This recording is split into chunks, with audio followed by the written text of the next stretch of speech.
Diyos at Panginoon namin, na ang bugtong na anak mo ay siyang ipinagkamit namin ng kagaling at kabuhayang walang hanggan sa pamamagitan ng kanyang pagkakatawang tao, pagkamatay at pagkabuhay na maguli.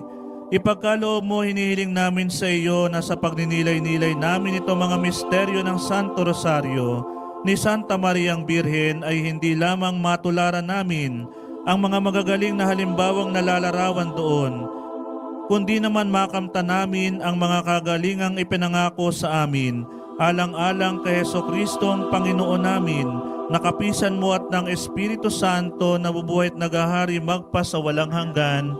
Amen.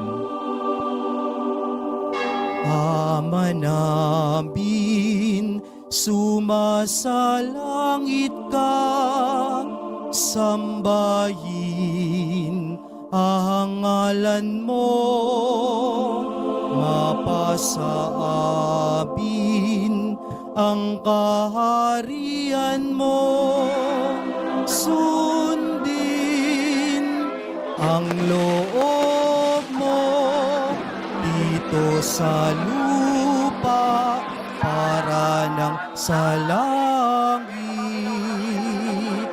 Bigyan mo kami ngayon ng aming kakanin sa araw-araw,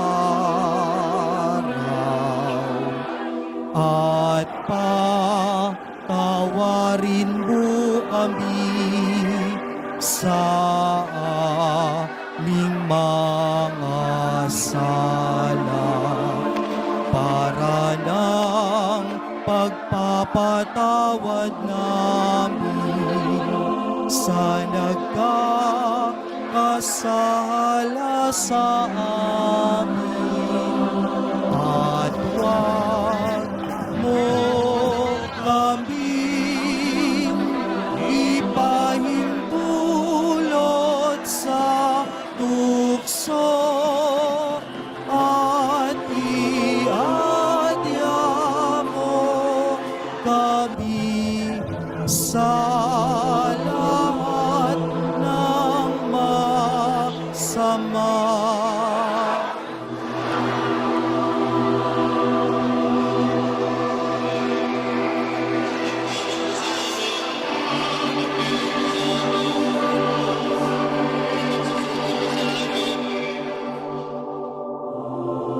Sumaati nawa ang tulong ng may kapal, siya nawa. Sumapayapa nawa ang lahat ng mga kaluluwa ng mga yumao sa grasya ng Panginoong Diyos. Siya nawa. At manatili nawa sa atin ang biyaya ng makapangyarihang Diyos, ang Ama, Anak at Espiritu Santo. Amen. Magandang gabi po sa ating lahat.